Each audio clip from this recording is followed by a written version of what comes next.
Dans une des vidéos, je parle d'ailleurs de l'hôtel qu'on avait fait. On en avait parlé le dernier séminaire. Hein, et vous verrez le nouveau bâtiment encore là, que j'ai fait à Sébastien Chabal. On lui avait fait son hôtel à Mézieux, rue des Pays-Bas. 3000 m², 4 étages, en bloc offrant. Même ligne, il me dit sans arrêt, Fabrice, ce bâtiment, il est incroyable. Il n'y a pas de système de chauffage complexe. Il a tout misé sur l'isolation, l'inertie, l'étanchéité à l'air grâce au béton, donc il n'y a pas de fuite d'air. Et son bâtiment, c'est certainement un des hôtels de France qui consomme le moins. Le dernier bâtiment qu'on a fait à Avignon, là, qui a été terminé il n'y a pas très longtemps, pour sa marque de vêtements Ruckfield. Hein. Si vous tapez Ruckfield sur Internet, vous verrez, il a une très belle marque de vêtements. On a fait son bâtiment à côté d'Avignon, où là, pareil, tous les employés disent c'est incroyable ce bâtiment. Il n'y a pas de phénomène de parasite d'air. On est vraiment bien dans les maisons qui sont de ce type-là. Et mes clients, souvent, ils me font la réflexion dans la Savoie, Haute-Savoie, en me disant on a passé le premier hiver avant, mon épouse, pour qu'elle soit bien, en station, il fallait qu'elle ait 23-24 dans la maison. 23-24, il y en a de la chaleur, on est bien.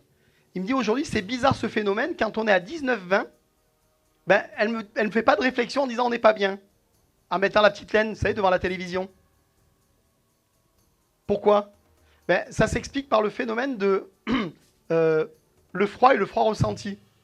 Quand vous êtes à 0 degré dehors, sans le vent, et quand vous êtes à 0 degré avec de l'air, avec du vent, ben vous avez pas, c'est ce qu'on appelle le froid ressenti.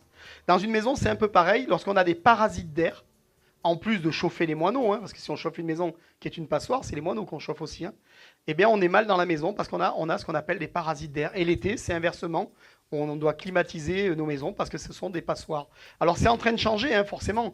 La RE 2020, la réglementation environnementale que vous connaissez tous aujourd'hui, a fait en sorte de changer les choses. Pourquoi? Parce qu'on s'est aperçu que les architectes qui vous disaient pendant des années « Ah non, mais une maison, il faut qu'elle respire », ça les arrangeait bien à tous de dire qu'il fallait une maison qu'elle respire. Pourquoi?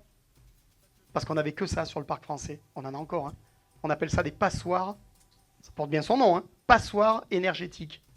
Aujourd'hui, on a compris qu'une maison, pour qu'elle soit efficace, il faut qu'elle soit étanche à l'air, il faut qu'elle soit ventilée, bien sûr. Il ne faut pas confondre aération, ventilation et passoire. Hein. C'est deux choses différentes. Mais on ventile à des moments précis. Vous avez des ventilations double flux qui vont détecter la cellule va détecter un taux d'humidité, pouf, les volets vont s'ouvrir. Mais ce n'est pas H24. Et le pire, c'est qu'encore aujourd'hui, avec la RE 2020, on voit encore des personnes qui font des tests, qui font faire des tests d'étanchéité à l'air puisque c'est obligatoire. Et lorsqu'ils mettent la maison sous pression, qu'est-ce qu'ils ont fait puisqu'ils ont encore des grilles un peu de partout sur leur maison préhistorique? Ils ont mis des scotch. Et le gars a dit, prévoyez bien du scotch, hein. Mettez du scotch partout pour le test, comme ça on aura le test qui sera bon. Ah d'accord, on va mettre le scotch. Et ils mettent le scotch. C'est un truc de fou. C'est-à-dire que pendant le test, ils sont bons. Et tout le reste de la vie, ils vont avoir une maison qui est une passoire énergétique. Voilà. Donc nous, on n'a pas ça. Et vous regardez dans les vidéos aussi sur ma chaîne YouTube, vous verrez ce qu'on a mis en place par rapport aux menuiseries avec le produit. Jusqu'à maintenant, enfin jusqu'à il y a quelques années, c'était du bricolage. Voilà, bricoler. Les disaient bloc, c'est bien, mais putain, les menuiseries, bricolage. Vous verrez ce que j'ai développé, ce que j'ai créé, breveté au niveau des menuiseries pour éviter d'avoir des problèmes de fuite d'air aussi et pour pouvoir positionner les menuiseries facilement. Donc vous irez sur la chaîne, si vous voulez, Planète Isobloc sur ma chaîne, hein, et vous verrez, il y a tout un tas de vidéos, non seulement qui expliquent le produit, mais celles sur le côté technique, sur les nouveaux bouchons, les nouveaux appuis à haute densité, et également sur la pose des menuiseries. Et rappelez-vous, quand vous regarderez la pose des menuiseries, on ne pourra pas me dire, oui, pour la pose des menuiseries, vous avez choisi un chantier facile, la maison, fenêtre de 2,40. Vous allez voir, des baies vitrées de 6 mètres à galandage. J'ai pris la maison la plus compliquée qu'on a fait récemment.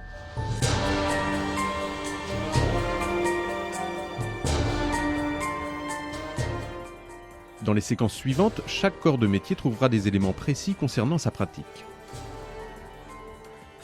C'est vraiment un défi qui est lancé aux entreprises d'aujourd'hui, cette mise en œuvre de l'étanchéité à l'air.